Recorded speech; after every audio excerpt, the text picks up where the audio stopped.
पूरा नगरी के बाजार दिखा के लाओ।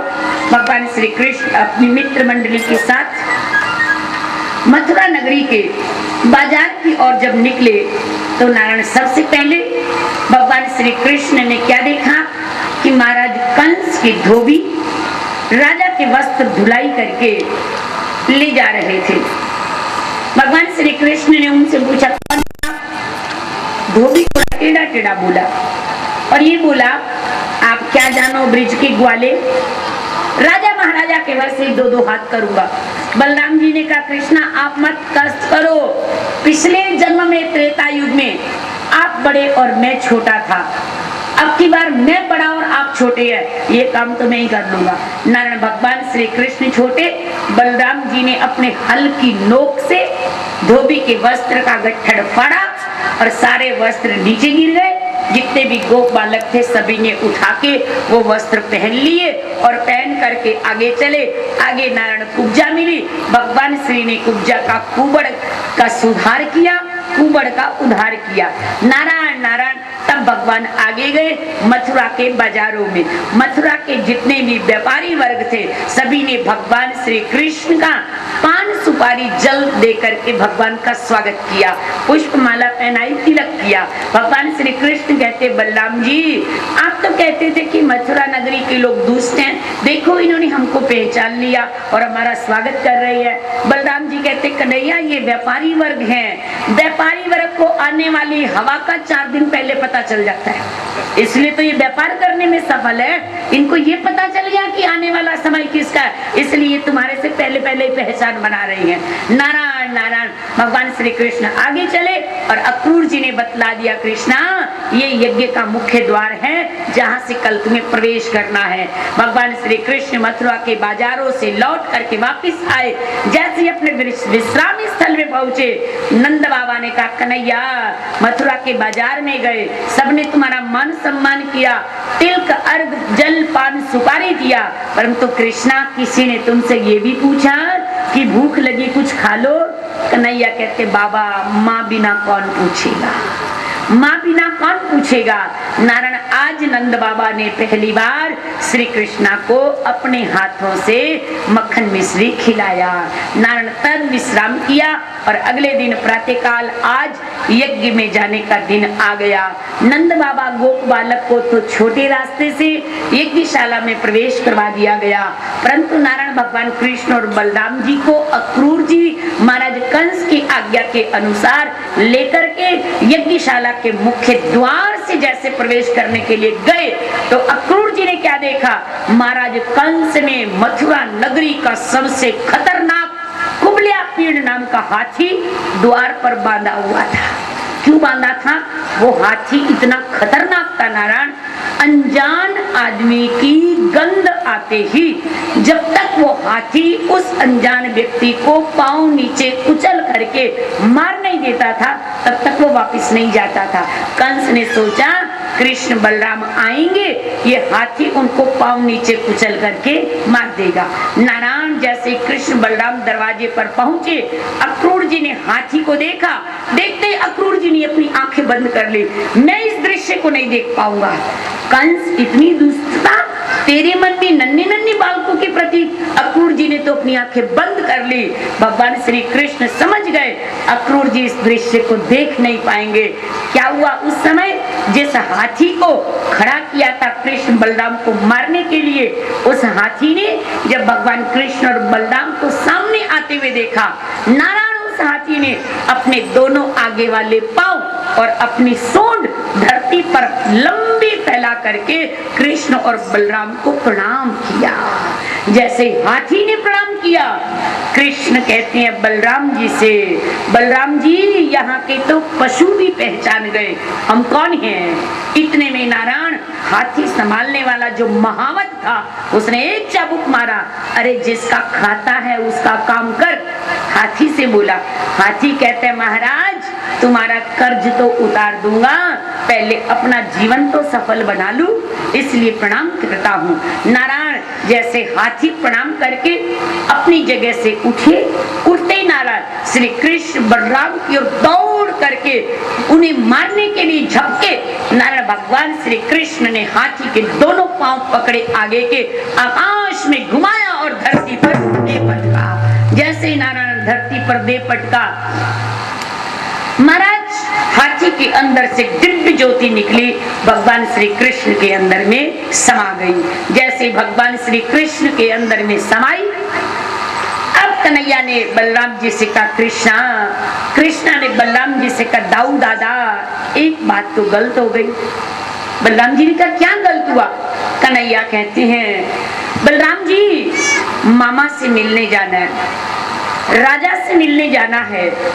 नीति ऐसा कहती है, बेटी के पास जाओ, राजा के पास जाओ, महाराजा के पास जाओ, बीमार के पास जाओ, गुरु के पास जाओ, ब्राह्मण के पास जाओ, कभी खाली हाथ जाना नहीं चाहिए। हम मामा से, राजा से मिलने जा रहे हैं और खाली हाथ जाएंगे? बलराम जी ने कहा, गलती तो हो गई, गलती तो हुई, अब क्या करे? कन्हैया ने कहा, चलिए इस गलती को सुधारती है। और श्री कृष्णा ने जिस हाथी को मारा था उसी के दोनों दांत निकाले, एक बलराम जी के हाथ में दिया, एक अपने हाथ में लिया। चलो मामा को यही भेंट करेंगे, उनको बता देंगे ये तुम्हारी हाथी की निशानी है, पहचान लो और हमारी भेंट मान लो। नारायण नारायण जैसे ही दोनों हाथी के दांत लेकर के कृष्ण और बलराम चले, परिणाम क्या हुआ? नारायण नारायण आगे चल करके यज्ञशाला में पहुंचे। यज्ञशाला में पहुंचने से पहले महाराज कंस ने दो बड़े बड़े मल्ल योद्धा खड़े किए थे, जिनका नाम था चाणूर और मुष्टिक। नारायण कृष्ण बलराम को उनसे युद्ध करना था। नारायण नंद बाबा ने देखा, मेरे नन्हे नन्हे बालक उनसे इतने बड़े बड़े योद्धा युद्ध करेंगे। अक्रूर जी ने नंदराय जी से कहा, आप घबराइए मत, कृष्ण वो सूर्य हैं जिनको कोई भी बादल ढक नहीं सकता। परिणाम क्या हुआ?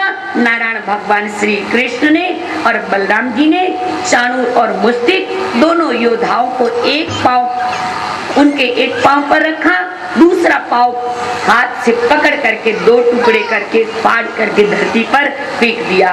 तद अब बारी आई मामा कंस की।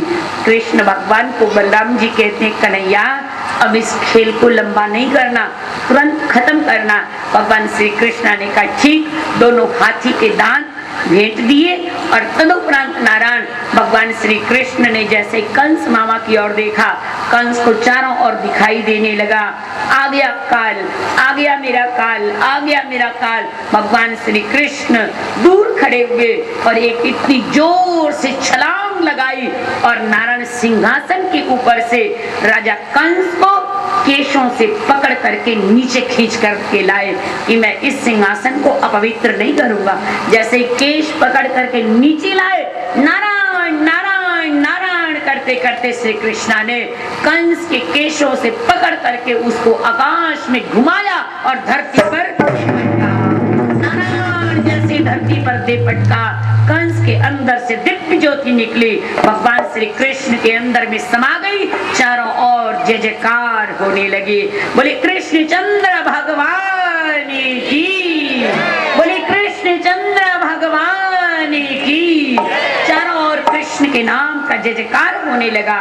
देव की वसुदेव कारागृह की दीवारों से कान लगा के सुन रहे हैं, जय जयकार किसके नाम का हो रहा है, जय जयकार किसके नाम का हो रहा है। भगवान श्री कृष्ण कंस का वध करके पहले देव की वसुदेव के पास नहीं गए, सबसे पहले गए महाराज उग्रसेन के पास। उग्रसेन को कंस ने जेल में बंद किया था। नारायण उग्रसेन जी को जेल से बाहर किया और उग्रसेन जी को मथुरा का राजा बनाया। तब नारायण देव की वसुदेव को कारागृह से बाहर किया। नंद बाबा और गोप बालक वापस वृंदावन में आए और नारायण देव की वसुदेव के पास कृष्ण और बलराम आनंद से रहने लगे। देव की माँ ने कहा, देखो यशोदा ने मेरे बालक को पाल पोस के बड़ा तो कर दिया, परंतु 11 बरस के कृष्णा अब तक अनपढ़ हैं। नारायण कुछ लोग ऐसा कहते हैं नारायण कि 11 वर्ष के श्री कृष्णा जब वृंदावन छोड़ करके मथुरा आए थे, उन्होंने पांव में जूता नहीं पहना था, 11 वर्ष के कन्हैया ने सिला हुआ वस्त्र कभी नहीं पहना था। 11 वर्ष के कन्हैया ने कभी अपने केशों को बांधा नहीं था। खुले केश मतलब बचपन की तरह रहते थे। आज कन्हैया को देवकी माँ ने कहा, देखो 11 वर्ष के कन्हैया परंतु अनपढ़। उस समय देवकी वसुदेव ने श्री कृष्णा को पढ़ने के लिए उज्जैनी नगरी में संदीपनी ऋषि की विद्याध्ययन करने के लिए भेजा, जहां पर उनकी विप्र सुदामा से मित्रता हुई। लौट करके जब वापिस आए तो नारायण श्री कृष्ण बलराम बड़े हो गए हैं। अब नारायण महाराज कंस का वध करके तो पढ़ने चले गए। लौट करके जब वापिस आए तो कंस की 2 पत्नियां थी, एक का नाम था अस्ति, एक का नाम था प्राप्ति। दोनों अपने पिता जरासंध के पास रोती रोती गई और ये कहा कि देवकी वसुदेव के पुत्र कृष्णा ने हमारे पति का वध कर दिया। जरासंध 17 अक्षौणी सेना लेकर के श्री कृष्णा से युद्ध करने आए। भगवान श्री कृष्णा ने जरासंध की सेना को तो क्षण मात्र में समाप्त कर दिया। जैसे जरासंध को मारने लगे, बलराम जी ने कहा, कन्हैया रणनीति ऐसा कहती है, शत्रु को मत मारो, शत्रु की सेना को मारो। शत्रु को मार दोगे तो और शत्रु तुम्हारे दुनिया में कहाँ है, कैसे ढूंढोगे? इसलिए शत्रु को छोड़ दो, ये आपके और शत्रुओं को अपने आप इकट्ठा करके ले आएंगे, इसलिए शत्रु को मत मारो। भगवान श्री कृष्ण ने जरासंध को छोड़ दिया। जरासंध 17 बार सेना लेकर के आए, भगवान ने सेना का वध कर दिया। 18वीं बार भगवान ने एक लीला की, रण छोड़ करके भाग गए और भगवान का एक नाम हुआ रणछोड़ जी महाराज। तदुपरांत भगवान जब रण छोड़ करके भागे, भगवान रण छोड़ करके जब भागे तो एक पर्वत के ऊपर चढ़ गए। भगवान जब पर्वत के ऊपर चढ़े तो नारायण इस बात का और तो किसी को पता नहीं चला, परंतु नारायण दंतवक्र और काल यवन इत्यादि ने भगवान श्री कृष्ण को देख लिया। जब उन्होंने देखा तो उन्होंने क्या किया, काल यवन ने पूरे पर्वत को घेर लिया और उसको आग लगा दी। भगवान श्री कृष्ण को पता चल गया कि काल यवन ने आग लगा दी। भगवान श्री कृष्ण ने पर्वत की चोटी से छलांग लगाई, दूसरे पर्वत पर चले गए। काल यवन ने यह भी देख लिया कि भगवान दूसरे पर्वत पर चले गए। सावधान, शत्रु से बच करके रहना।